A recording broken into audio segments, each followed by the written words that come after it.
Welcome to Torres Farm.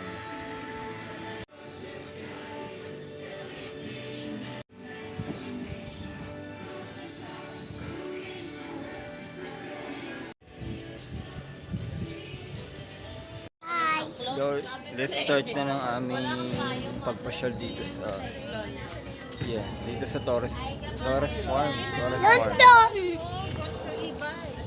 Si mga Hi! The vlog so far. So ito yung Japan area. Ayan.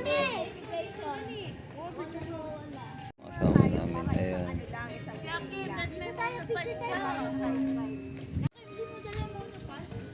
Akala ko dila ni Mary. So welcome dito sa Torres Farm. Ito yung Torres Farm. Ayan. So naglalakad-lakad pa lang kami. Kakapasok pa lang namin dito sa entrance. So makikita niyo yung iba't ibang sila.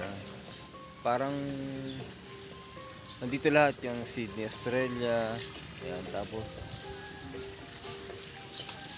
bago lang kasi ako sa lugar na to kaya wala pa ako masyadong idea. Pero as observation, pinagsama-sama dito yung mga iconic spot ng iba't ibang bansa. Kagaya ng Paris, Japan, Moscow.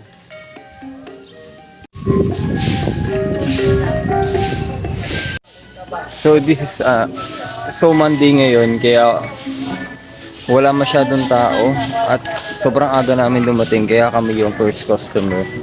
Kaya yung feeling kalmado, walang tao kaya peaceful na. Ang sarap pala sa pakiramdam na yung pupunta ka sa ganitong lugar na kayo yung first customer na walang ibang tao na maliban doon sa mga workers. Yun. Kaya okay lang. Ito yung pare. Ayan.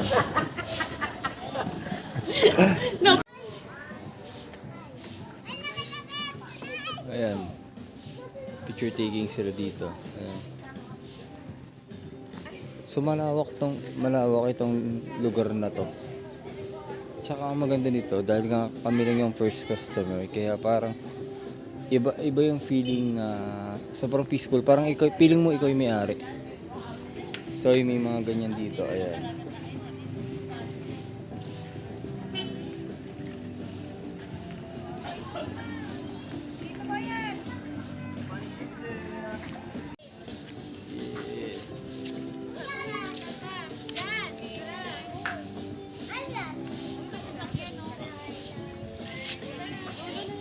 Okay, meron ditong airplane. Diretso, punta na ng abroad. Ayan.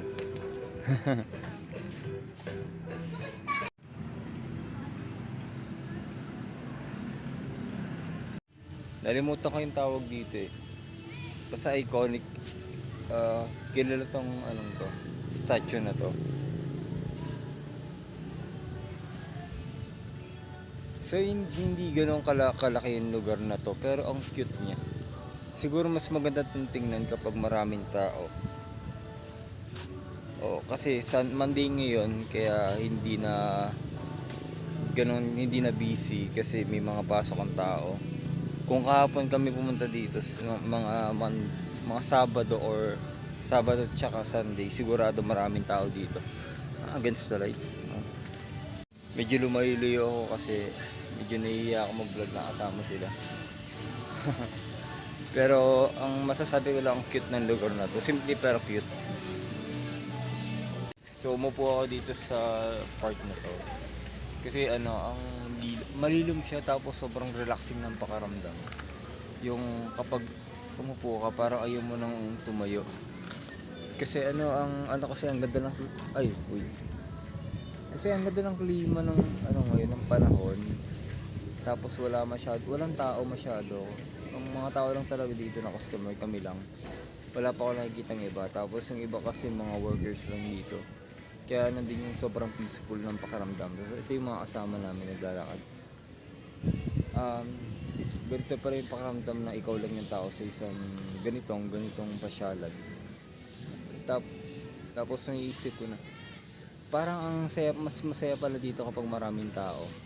Kasi mas nafe-feel mo. Kasi pag kami-kami lang, pakaramdam namin, oo masaya, pero maganda kasi kalmado. Pero parang feeling ko mas iba yung energy kapag may mga tao. Ayan. Sarap sa feeling na nakaupo ka dito. Ayun.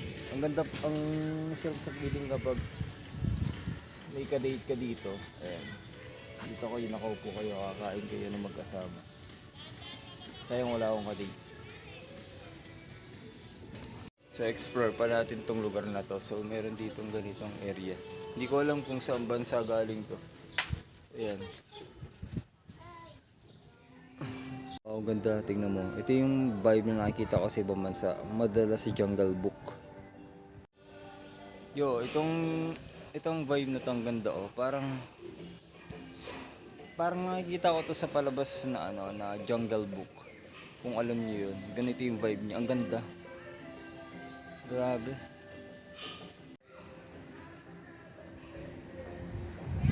Alam niyo ba yung vibe ng lugar na to? Medyo may hahalin tulad siya sa pakaramdam ko sa Manila Zoo.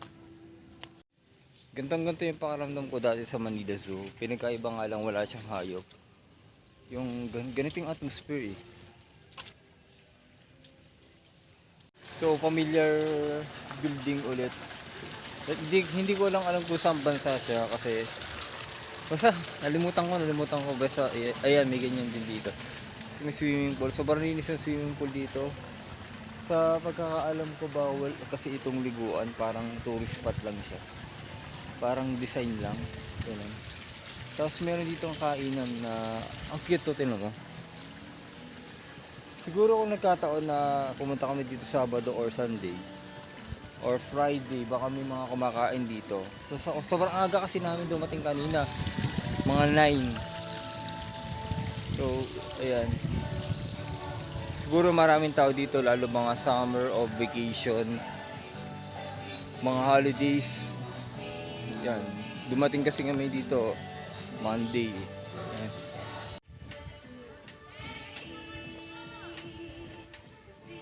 Habang nag-uuli kami, parang ang lawak pala ng lugar na to. Akala ko maikli lang kasi kanina dead end na yung nakita namin, yung may mga kalsada na, pero dito sa way na to mahaba pa pala to. So ang dami mo pa palang makikita, so sulit pa rin yung punta mo. Ayan. Kagaya nito, ayan, may mga ganyan dito. Parang ano siya, Indian. Ay hindi, parang Muslim mosque. Ganyan.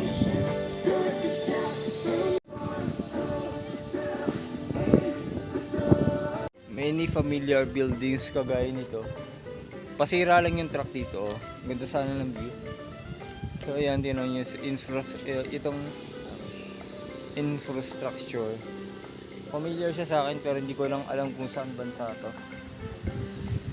Ayan. So meron din ditong mga kagaya nitong Egypt. Ayan. Ayan, Egypt area. Tapos meron New York.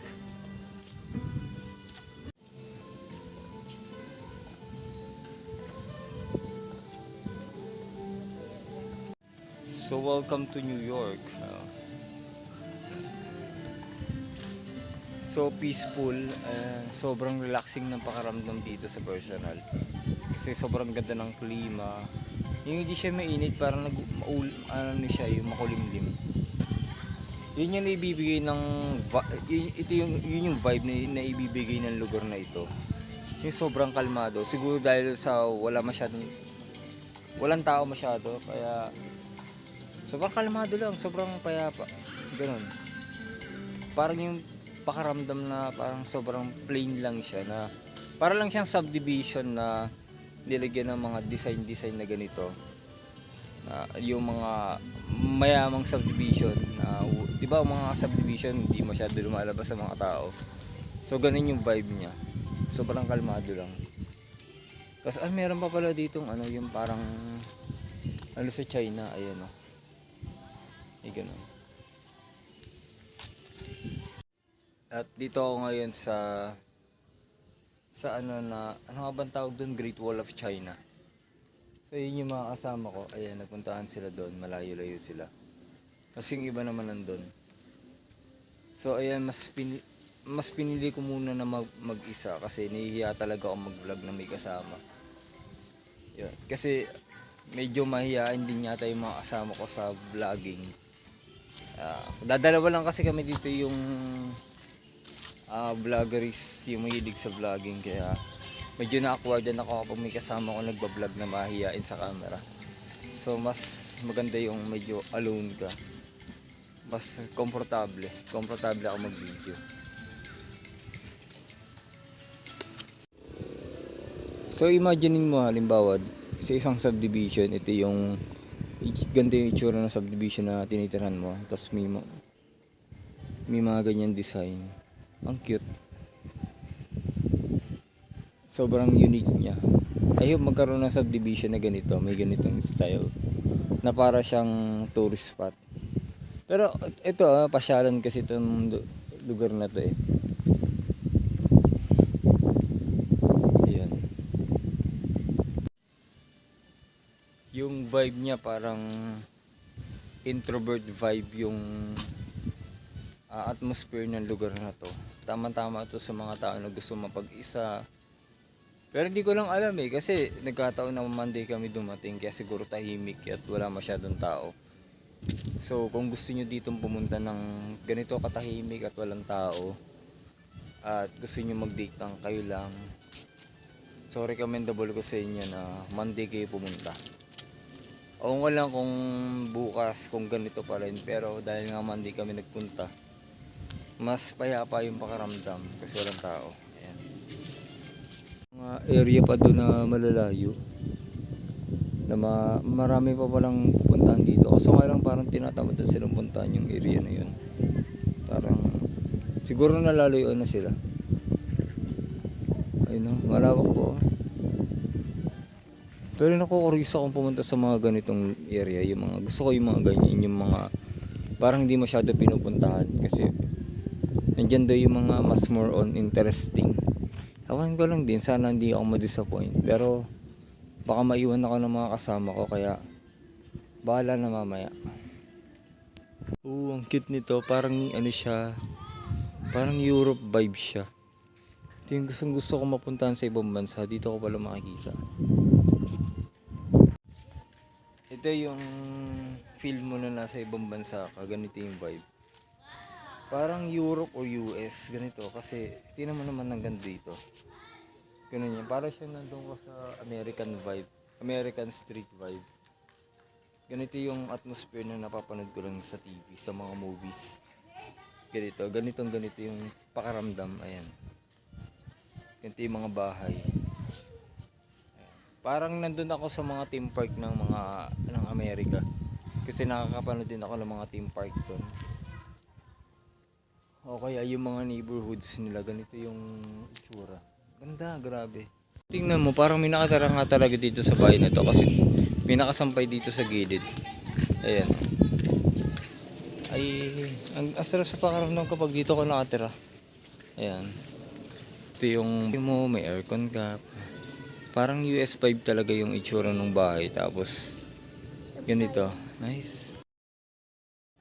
Oo, diba? May mga nakasampay dito. Parang talaga nasa US din mo. Gusto ko na tumira dito. Pangarap ko kasi manirahan sa mga ganitong bahay dati. Hanggang ngayon naman. Ayan. Sa mga napuntahan namin dito, I think ito yung pinaka-favorite ko. Itong spot na to. Ito. Talagang ramdam mo na parang nasa ibang lugar ka compared dun sa mga ibang area. Yung atmosphere niya talaga parang nasa US or medyo mixing ng Europe vibe. Ayan o. Para talagang totoo, grabe, parang hindi siya yung kunwari lang. Parang nakatara ka talaga sa ibang bansa, ganun yung pakaramdam mo, grabe. Sa ito pa, may mga ganitong pambahay dyan. Di ba? Ganda ng vibe niya, ha? I think ito. Tapos yan pa, meron sa dulo na parang White House. Ayan, o, diba? Para talagang US. Grabe. Ito yung mga gusto kong lugar. Uy, yung ganda dito. May upuan na ganito. Dito kami sa Dubai. Nabitin, hindi natuloy. Payong mo. Tsaka Ayan, oh. mainit eh. Hindi natapos. Yan ka lang, wait. Kulang daw sa Kain budget. ka. Ayan, ito. May mga American vibe na naman dito. Ayan. Ito yung favorite ko eh. Gusto ko atmosphere ng ganitong vibe. Hanggang sa, tapos combination nitong White House. Grabe. Mas maganda siya sa personal kaysa sa video at kaysa sa picture. Pasok na tayo sa bahay ko. Ayan. Imagine natin ganito yung bahay ko. Tapos ito yung kapitbahay. Ayan. Ito yung gusto kong bahay. American vibe.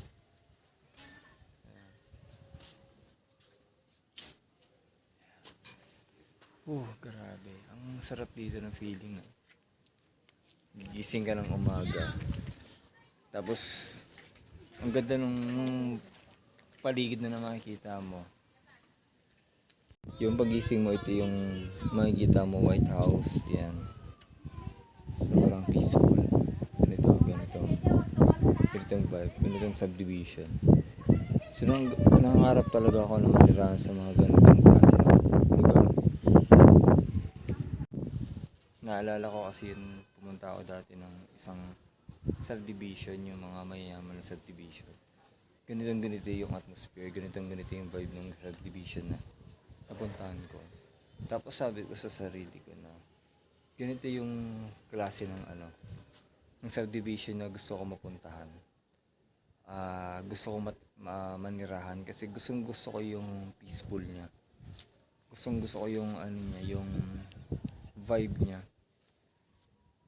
Yung walang chismosa, walang mga marites, gano'n. Sobrang kalmado lang. Ganito, ang sarap sa pakaramdam ng ganito. Parang araw-araw peaceful yung life mo.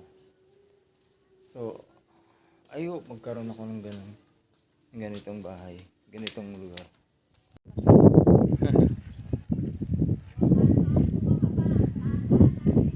Okay, nandito na ako sa White House Mansion, Washington. Ayan. Ang ganda. Para siyang bahay na dinesignan lang ng Washington style. Ay, ng White House style. Ayan. So ito, diyan kami kanina galing. So yung mga kasama namin, no, malalayo na sila. Naghiwa-hiwalay na kami. Ay, hindi. Ako lang pala yung napahiwalay. Ayan. Mas feel ko kasi mag-vlog ng wala akong kasama.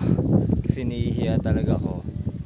Ito yung kailangan kong ma-overcome siguro, yung hiya. Ayun. Grabe. Unexpected yung punta ko dito. Hindi ko talaga napagandaan. Alam mo yung feeling na hindi ko akalain nandito ako. Na parang nananaginip lang ba ako. Kasi alam mo yung bago kami pumunta dito, hindi ko alam na dito kami pupunta kasi nga para bang hindi pa alam yung plano kung saan pa talaga ako pupunta. Kasi ang akala ko nung una picnic, kaya naganda rin ako ng mga suit ko na pang swimming. Kaya yun, na pumunta kami dito, alam mo yung para bang hindi napagandaan ng sarili ko na ito yung pupuntahan namin. Kaya parang yung paramdam ko is random, na parang hindi ka ready. Pero maganda yung lugar eh. Alam mo yung what an experience or adventure. grabe yung moment. So dito na tayo pupunta na tayo ng Israel. Yung dito na yung mga Jesus Christ area. Yan. Dito na yung mga part ng parang Middle East ba. Hindi naman basta Israel. So dito yung Rio de Janeiro. Sabi ko kanina nakita ko na parang padulo.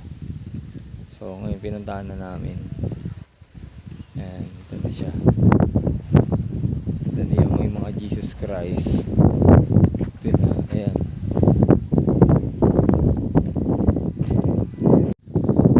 Wow. Ang cute naman tignan.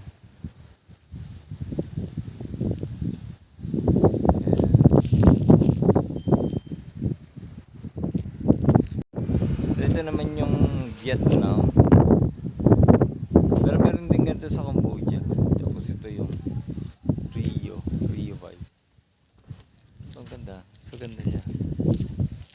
sa malapitan. Ayan. Ayan.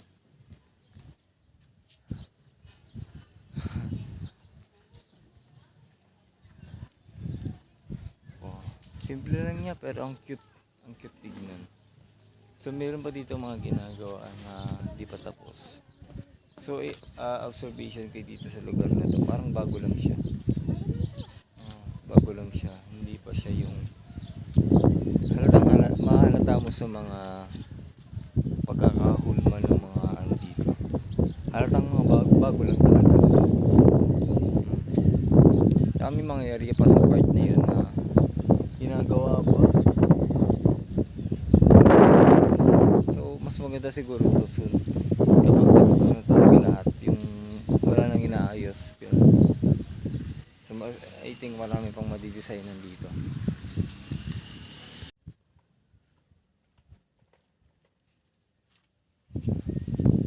Ayun, tapos na kami pumunta doon sa area na yun. So lalabas kami dito sa area ng Jesus Christ. Okay. So mga nawala na yung kasama ko, so iisa na lang kami na lang dalawang vloggeries. Dalawa lang kasi kami vlogger dito sa kasama namin. Kaya ayun, kaya kami naiiwan kasi may edit kami mag picture tsaka mag video. Ayan. Alam mo, nagsama tayong dalawang vlogger. Tayo lagi naiiwan. Kaya tayo naiiwan lagi dito kasi mahilig tayo mag video. Yeah. Saka na-appreciate natin yung mga ganitong ginagawa. Oh, sinusulit natin yung moment eh. Ay, sa akin, for memory, sa akin talaga to, Kuya Kim. For memories. Ito yung kasama kong vlogger sa sinasabi ko sa video. Kasi napabanggit ko kanina kasama kong vlogger. High school pa lang ako or graduated ng high school o hindi pa, third year high school. High school pa Mahilig lang. ka na talaga mahilig ako mag-video. mag-video. So nasa spirit mo ang pagiging... Sikat ang mga Jamil nun. Hindi pa sikat ang Jamil, talaga nasa spirit mo ng pagiging vlogger. Yes. Yun.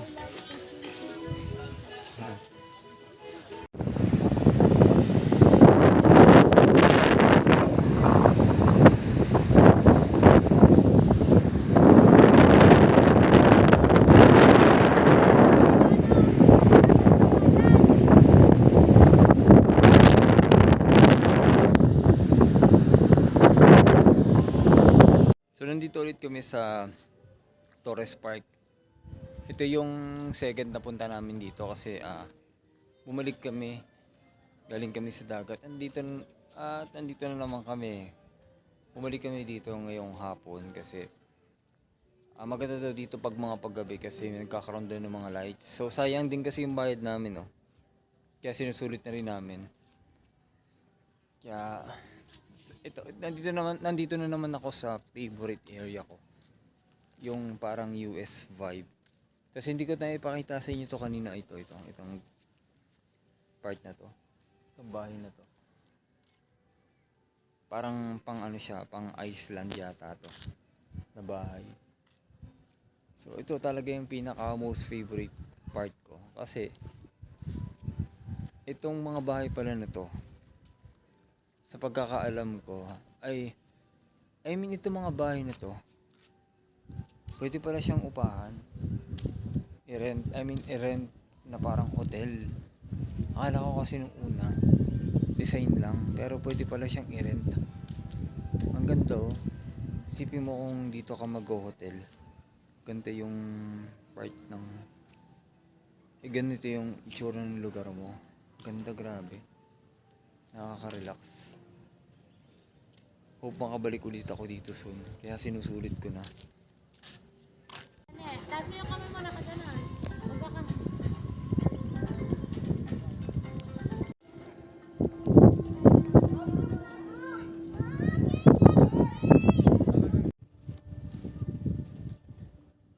Ito. Ganda dito sa part na to na itong mga kaparangan dito.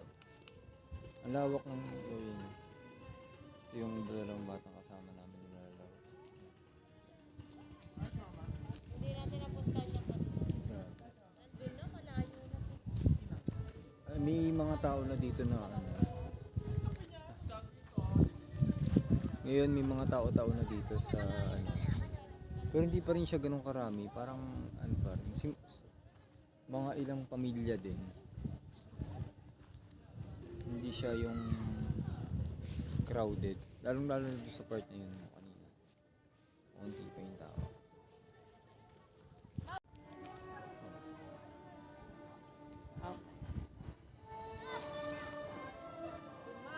Ayun yung ano, ilagay mo dyan yung wowie. Wow. Kasi nagpipicturean sila doon. Medyo lumayo muna ako. Kasi mas feel ko mag-vlog na mag-isa. Ayan. Sayang hindi ko agad nagamit itong ano, monopod kasi hindi ko siya nadala kanina po yung sa unang punta namin dito kanina. Mas maganda sana yung view, mas kita. Ayan.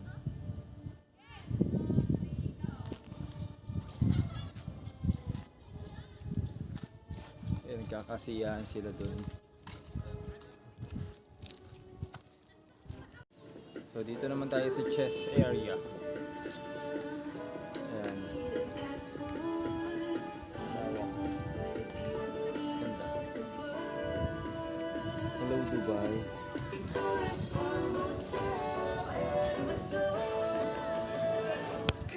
Okay. Ayan yung dalawa namin kasama. Talon. Kit nila. Gawi pa Okay. pahalalun. Just to Nice. get that wowie. Wowie.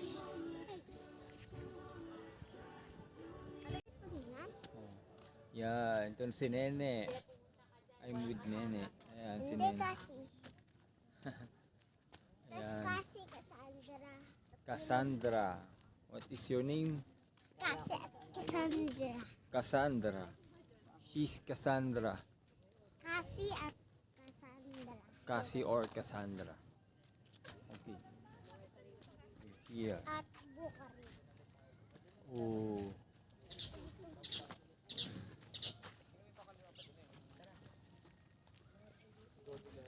So welcome to Denmark. Ayan. Ito yung Denmark. Denmark vibe. Ay, wala.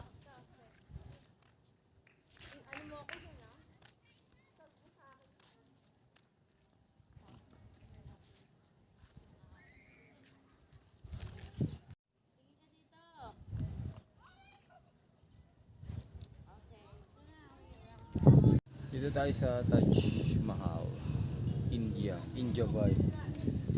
So yung swimming pool sobrang linis oh. Halatang hindi nagagamit for the kung bawal ba or pwede. Pero sobrang linis niya.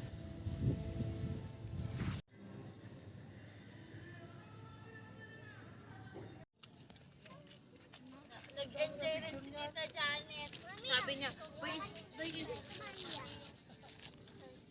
sabi niya, isa-isa ha. Ayan, slow mo. Diba? Boy, go. Hoy, tingnan mo si Tita Janet. Hoy, pag ganun-ganun pa ba isa-isa? Pag ganun-ganun pa. Andito tipon-tipon kami dito. Ayan. Yeah. Oo. Solo lang niya. So tahimik na. Kami na lang dito ngayon. Ayan. Wait lang, wait. Jay, huwag ka dadaan. Kaya maka. Isa pa. Ayan. Yun, kami na lang natin sa area na to.